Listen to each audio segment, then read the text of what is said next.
শুভ নববর্ষের দিন নবদ্বীপ গঙ্গায় স্নান করতে গিয়ে কী এমন ঘটল দুই ছাত্রের।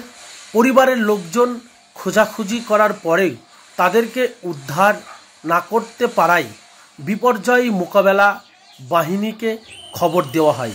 ঘটনাস্থলে ডুবুরি এসে গঙ্গায় নেমে দীর্ঘক্ষণ তল্লাশি করার পরে এক ছাত্রকে উদ্ধার করল ডুবুরি।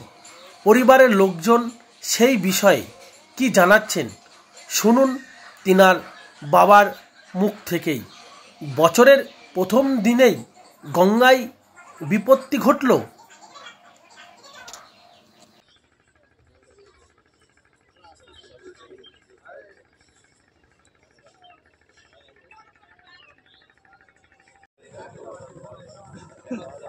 আমি কেবল আসলাম স্নান করতে, সঙ্গে সঙ্গে শুনলাম এই ঘটনা।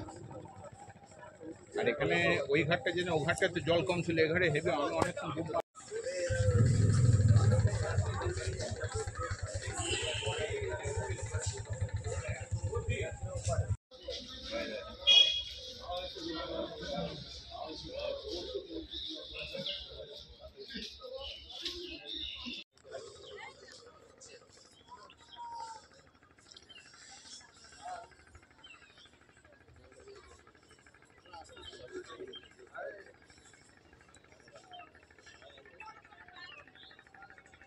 সকালবেলায় ফুটবল খেলতে বেরিয়েছিল।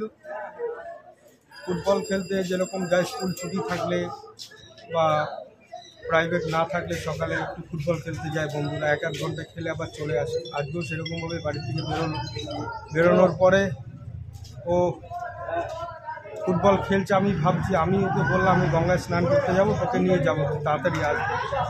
হ্যাঁ, আমি বলেছি কি ওয়েট করছি, আসছে না। তখন আমার এরকম শুনলাম যে এরকম একজন পরিচিত বললো এইরকম অ্যাক্সিডেন্ট হয়ে গেছে। আমি সঙ্গে সঙ্গে ঘাটে আসলাম, দেখি ডুবুরি নামিয়ে দেখা গেল, পাওয়া গেল সঙ্গে সঙ্গে, কিন্তু আর প্রাণ নেই। ওর নাম কি? আদিজিৎ পাল। আপনার নাম? বিশ্বজিৎ পাল। আপনি বাবা হন? বাবা।